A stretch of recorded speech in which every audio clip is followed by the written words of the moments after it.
Welcome to Mindfully Integrative Podcast with your host, Dr. Damaris G.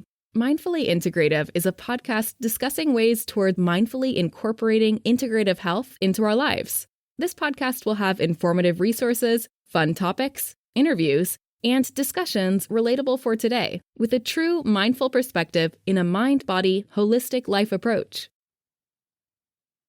Hi, how are you? This is Dr. Damaris Maria Grossman, and this is the Mindfully Integrative Show. And today we have a wonderful guest on the show for you guys to meet and understand and get to know. His name is Dr. Derek Alessi, and he's going to tell you a little bit about his company, but a little bit about why he is in the health space and what he has done for himself and for others and how he can impact you and some more information. So thank you, Derek, for being on the show. And thanks for just kind of coming in and kind of giving us some insight of what why you feel like you made changes and obviously why health is super important to you. No, thank you. And I enjoy sharing the message, and thanks for having me on the show. For me, I've been in the health and fitness field for 32 years, helping people in the clinical route lose weight, drop body fat, improve their health and fitness and the quality of their life. And when people ask me, did I always know I was going to do that for a living? My answer is no. I was going to be a dentist. Really? Okay. I was going to be a dentist. Yeah, no, I was going to school, undergrad. I was going to go to dental school. That was what I wanted to do. And when people ask me, why did you want that? And the answer was pretty straightforward. I had two reasons. Reason number one is I had an uncle who was a dentist and he had a practice and I was following in his footsteps.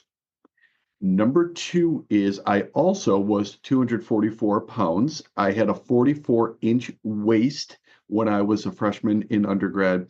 And I never thought of health and fitness ever before in my life. Mm-hmm. So I was not the jock. I was not the fitness guy. I was not the anything. So luckily, I had to take some prerequisite classes in this brand new field called exercise science. Oh, it was brand new field back then. Okay. Nowadays it's pretty well known, but in 1989, not every school even offered it. So I had to take some prerequisites, and more so than just finding it interesting, I found as though it spoke to me. It's kind of like saying, hey, you should be doing these things on top of just learning about them. You should be doing them yourself. Yeah. And the message struck me loud and clear. I never knew exercise had a science. I didn't know anything about it other than the fact that some people seemed to jog. Some people at the time were lifting weights. They wanted to be bodybuilders and so on and so forth. But I didn't know there was a science behind it. And I found it ridiculously interesting. It spoke to me more so because of the fact that I didn't want to have a 44-inch waist. I didn't want to be 245 pounds. So I took the message to heart and I really just did two things. I started lifting weights with some friends, probably 4 times per week or so, not knowing anything about what I was doing. And number two, I didn't know a lick about nutrition other than the fact that if it was junk food, so if it came out of a wrapper, I probably shouldn't eat it. That was it. And within taught, I feel like we're not taught at all. No, and certainly not back then. I think a lot more information. I mean, more now, but I wouldn't say back then. No, not at all. Then, no, not at all. Not at all. And I should preface this by saying both sides of my family are from Italy, right? So both mother and father. So I had all of the Italian delicacies you could ever imagine growing up.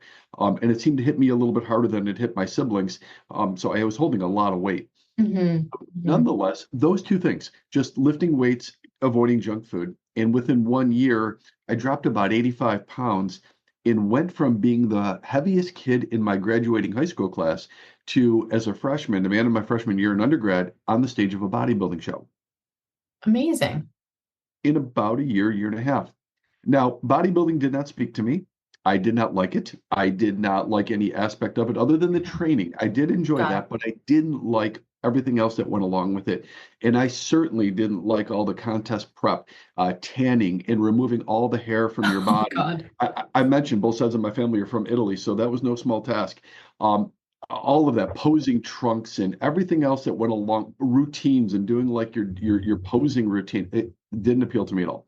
Oh, yeah. But what I did love is the transformation that happened along it. So I kept pursuing exercise science, taking additional classes. And it eventually led me from changing my major from going to dentistry, so pre-med, into exercise science.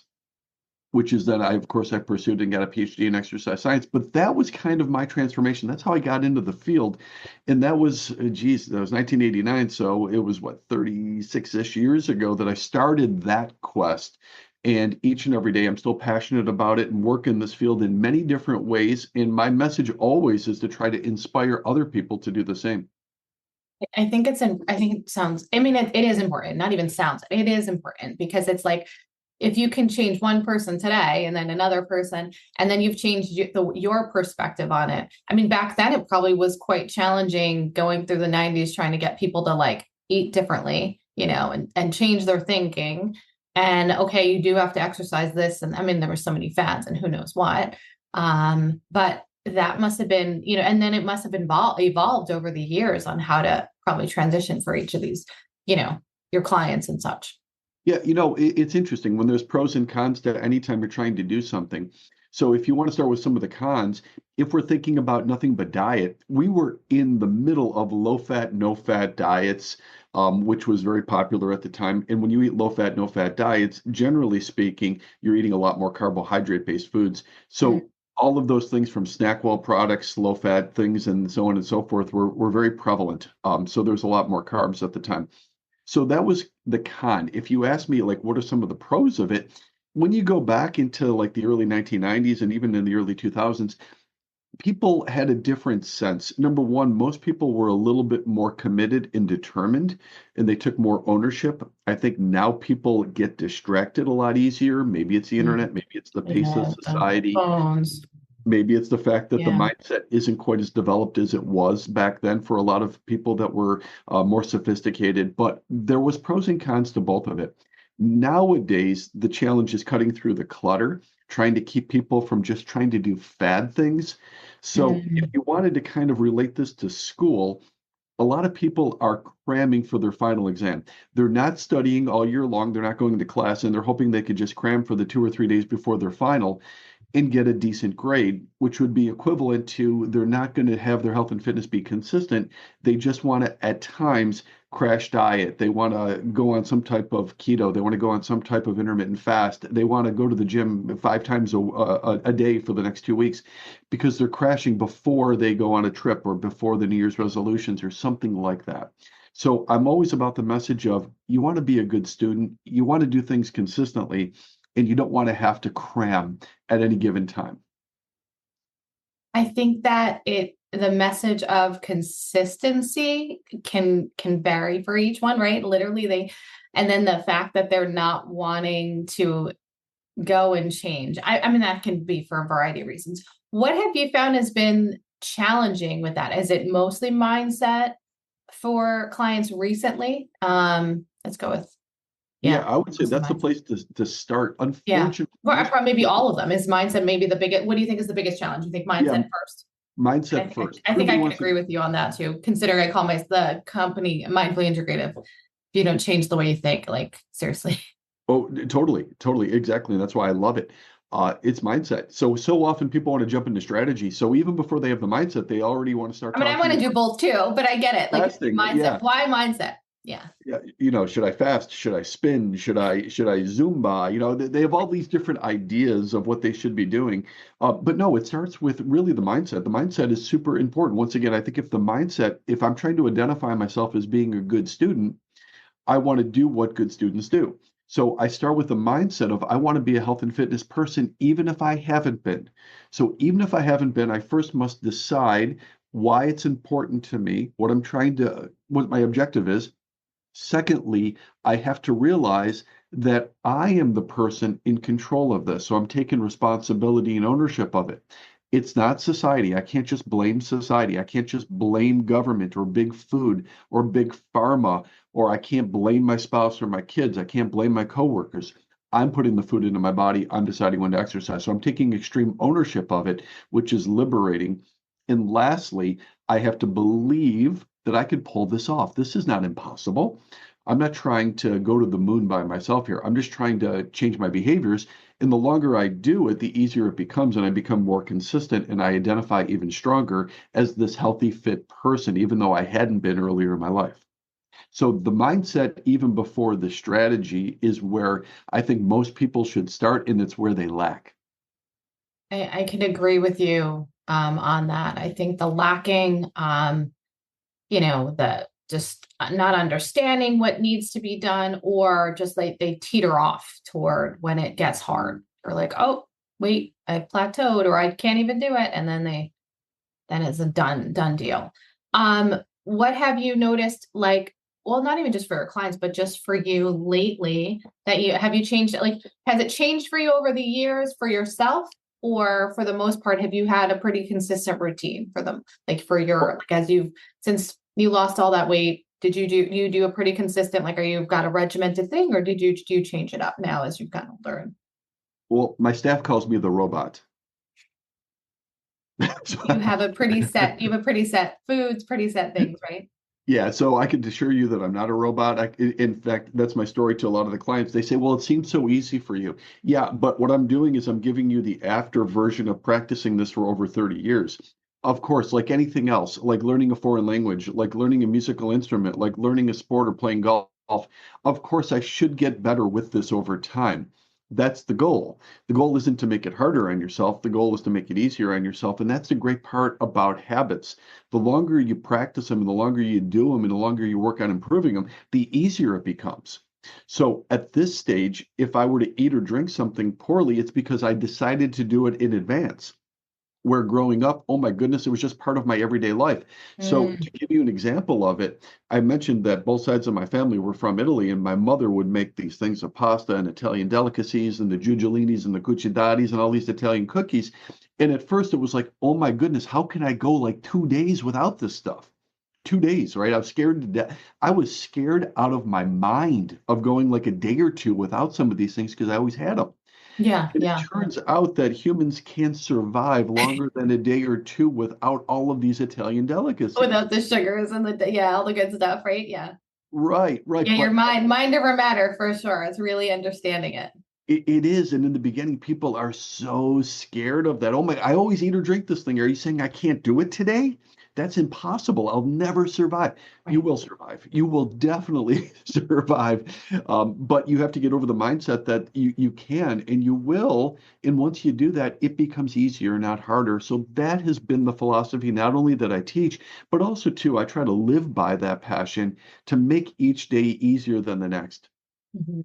What have you like in reference, you were saying mindset, and then what's another key tip that you think is necessary for people to be successful in their health journey? Because I mean, I know now, you've built your business, and you've built online, products and such. What did you find that has been your next step then? If it wasn't mindset, what was that for you? The next step would be probably just coming up with a good, consistent plan. Mm, So often we may see something on the internet, we may see or hear things that other friends are doing that might be inappropriate for us. And I'll give you a great example. Many people, especially people over the age of 45, feel as though going to a gym isn't appropriate for them. They feel uncomfortable. They feel intimidated. They feel as though mm, people are judging them. They might come up with, well, I have a bad shoulder, I have a bad knee, I can't do this, I have a bad hip. So gotcha. they come up with all of these things ahead of time, and that's not really the way to attack it. Look, when you look at the human body, whether you have imbalances of the knees, shoulders, hips, back, neck, you want to do a program that's appropriate for you. And that doesn't mean that you go too easy on yourself, but it's using a professional to design a program that will help the imbalance. That's what physical therapy is all about. But that could also be worked into your exercise program so that you're working the damaged area, but also working around the damaged area that's appropriate for where you're starting from. So if this was school, I have to handle a first grader differently than a 10th grader. I have to deal with a third grader differently than a graduate school student. And it's the same thing with workouts. So the strategy is super important. It's not a one size fits all. And Hmm. unfortunately, a lot of people do think, well, I know how to exercise. I don't need any help. But do you really? Yeah, Do I, you I can really know I how to can do definitely it? attest to that. Like as a person, losing weight thought I was metabolically healthy, and was like, whoa, I'm totally not. Yeah. And then just the changes, like you said, that age, depending upon the age, what people can or cannot do. And then them limiting themselves. I think people are afraid sometimes to do Oh, certain they're things. petrified. Yeah, no doubt about it. And another analogy would be like, I'm just starting to play golf. Should you take a lesson? No, I'm not going to take a lesson. I'm going to go to the range first and I'm going to do some things before I take a lesson so that I can work some of these. Oh my goodness, you're going to make it worse. Mm, See professional guidance first in this whole thing. Don't try to teach yourself a golf swing. Don't try to teach yourself fitness. Don't try to give yourself an education in school. That's why the school systems have been mhm. designed and we have curriculums and all these other good things because they're evaluating you appropriately. It's the same thing for your health and fitness. So although a lot of people think they know where to jump in, eventually they don't know and they might do something that's inappropriate for them, which will do nothing but turn them off to the entire process. And we don't want that. No, no. And you kind of like, I mean, you want them to at least start somewhere. Have you found people do more home things, or are you just depending upon what someone needs? Like what's your go-to let's say exercise that you give most? I think supervision is extremely important. Once again, most people that come to see me are over the age of 45. They Mm-hmm. have at least one orthopedic injury or so. Ah, knee or elbow, like a joint issue. Yeah, exactly. And I think supervision is critical. It's crucial, not just to make sure that they don't get hurt, but they're doing something also effectively to benefit themselves. Mm, Supervision is super important. Even if though you think you don't need it, you could benefit from having it. It's like having a coach, a teacher, somebody on your side helping you do it quicker, better results. So I would go with that. And I'm a big fan specifically of always trying to strengthen the spine and the muscles around it. So the back and the spine and the core, if you want to look at that group, a lot of the injuries and a lot of our movement patterns are going to come from the spine and from the back. And in the 30 plus years I've done this, I have never once met a person that said, my back is too strong. I just have to lay off and take it easy here. It's not the case. We always want a strong back. I can definitely see that. Like, I mean, I feel like the injuries might, then your hips hurt and your back, your shoulders are like, and then who knows what from there. Yeah, I mean, is it a lot more injuries with these individuals mostly? Because I mean, you see, an array of different things, or depending upon lately, what's your go-to kind of lately? But over 45, I guess it depends, right? It does depend, but there are a couple commonalities, though, when you look at it. If a woman is overweight and has been for a while, typically she's going to have knee problem. And it's not just from the weight, but your body is really smart. So the knees move inward, the femurs rotate, the knees move inward. And then what happens is she starts wearing out the cartilage in her knee from the inside or the anterior part of the knee outward. So if Hmm. it keeps hitting and then arthritis builds up and then it's bone on bone, we're looking at a partial or full knee replacement only Mm, because the femurs have moved inward to balance her weight. So the got it. body's really smart. So with women, if a woman comes in, if she is overweight, the chances are it's going to be knee. That's probably 70% of the time. For men, it's mostly going to be back, but it can be shoulder as well. Because when a man gets heavy, his shoulders rotate inward. And when they rotate inward, he's at much more risk of hurting his rotator cuff because his acromion process and his humerus aren't in the right position. So we have a lot more shoulder problems and back problems with heavier guys. So that's usually where we start with, but it can be injuries in a lot of other places too. Oh, of course, but no, that makes a lot of sense. I mean, you think about that and then you're trying to go, okay. So outside of exercise and outside of mindset, what's your next like thought that you would say to someone? Okay, you're coming to me. So these individuals come see you online and also in your office? During the pandemic, I did more online, but Okay, prior yeah. to it and post-pandemic, it's all in office. Oh, nice. Okay. It's the Oh, most effective way I can work with somebody. yeah, it makes sense. Where are you located? I'm located in Buffalo, New York. Wonderful. Okay, even in the cold weather, people got to go. How to move? Hey, listen, it's the city of good neighbors, Oh, nice. right? Nice. Okay. Yeah. So, Buffalonians take care of each other. But that being said, though, it is not known as the fitness hotbed of the world. yeah, Uh, so you really have to. So, how is that must be a challenge in itself, location of where it's not like you're going to San Diego where people are like, oh, I could be outside every day. Yeah, no, we don't think we're the Miami Beach of Western New York. We just don't. So fitness, so interesting. Starting when I did, a lot of people had no idea what fitness and nutritional counseling was.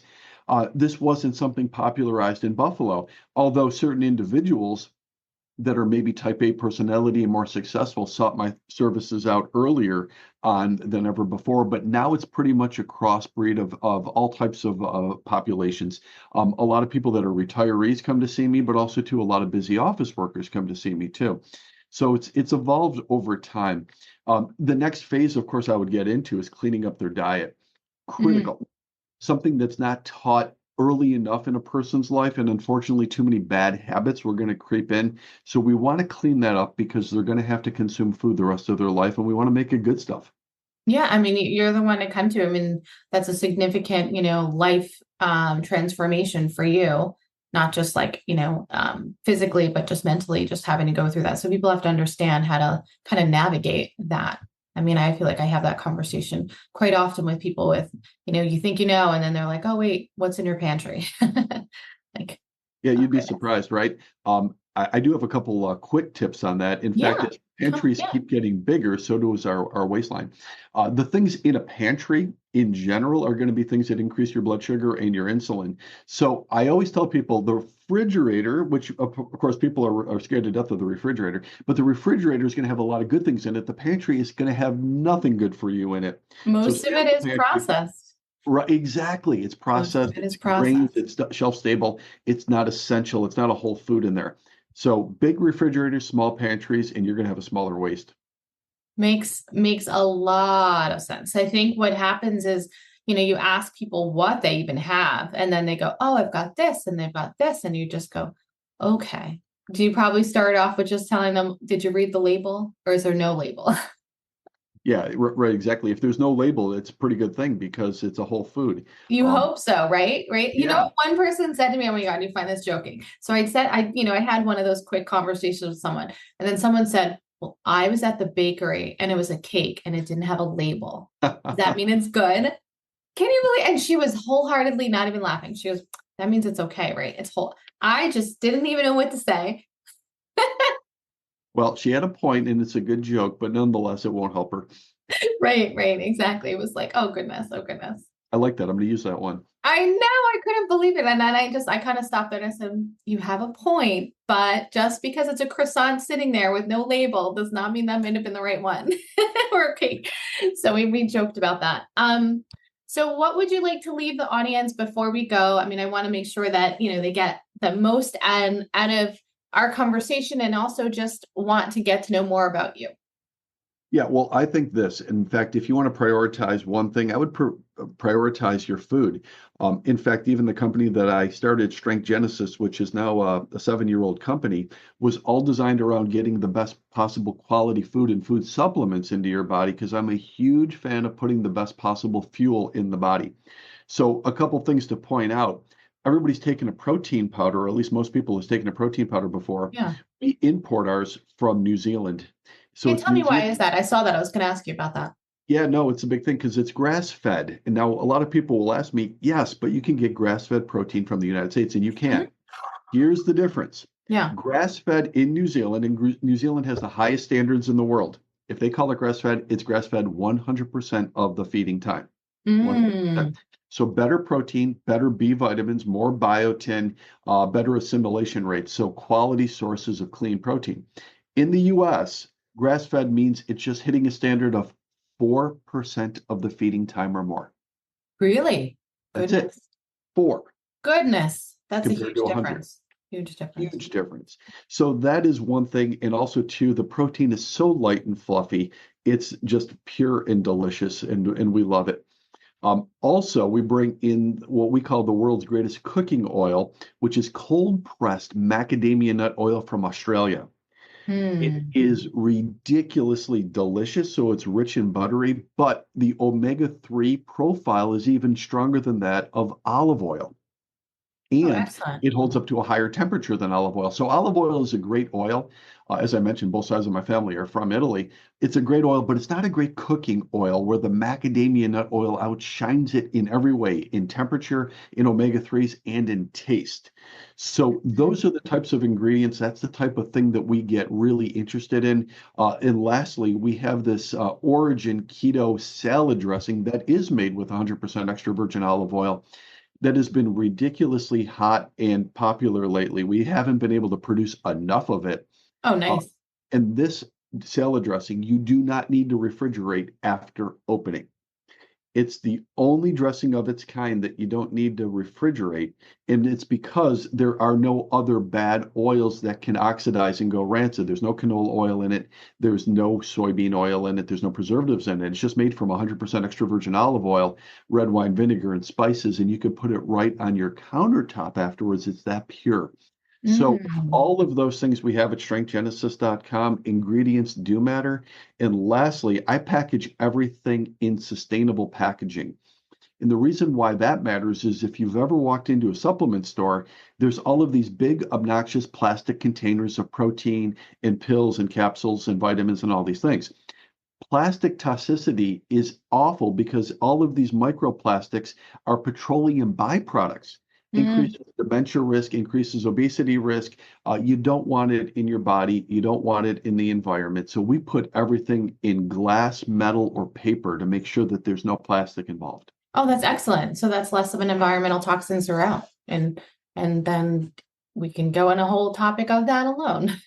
We call it better for the body and better for the planet.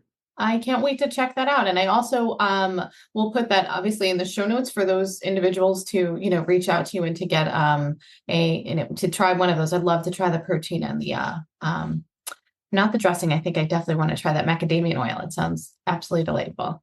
Try Uh, using it. In fact, use a discount code. I'm gonna give you a discount code here. Use POD1, POD1, as a discount code at checkout, and you're going to get a discount on your first order. I'll put that in there for those that are watching or listening that they can get in. So that would be awesome. Thank you so much. And I'll put it in there too. So do you have any other things questions for me or anything else you'd like to add in for the day before we go? I think the human body is brilliant. I think it makes very few mistakes. If the mindset is correct, then the mind and the body are working together as opposed to each other. And when that happens, it's not just about losing weight and dropping body fat. It's not just about eliminating or reducing medications. It's about improving the length and the quality of your life, which that matters, and it matters a lot. So you want to make sure that you're always putting yourself in the best position possible for your own good. I could not agree more. I think that's a great way to end the day. So thank you so much for being on the show, Dr. Derek Alessi, and I look forward to us meeting again for another topic, down the road. Thank you, and I enjoyed being on. Thanks so much. And thank you guys for listening in, and make sure you make it a mindful way every day. Thank you for listening to the Mindfully Integrative Show with Dr. Damaris Maria Grossman, family nurse practitioner. This podcast is for informational and educational purposes only and is not to substitute for professional medical advice, diagnose, or treat. Always consult your healthcare provider before making changes to your healthcare routine. Make sure to subscribe so you don't miss an episode. If you enjoyed our show, please support us by leaving a mindful review on Apple Podcasts or your favorite streaming platform. Interested in being a guest or more information? Email us at info@mindfullyintegrative.com. For resources mentioned in the show, visit our website at www.mindfullyintegrative.com. You can also connect mindfully with Dr. Damaris on her social media links found on the site. May your strength and peace guide you to find a mindful way every day. Namaste.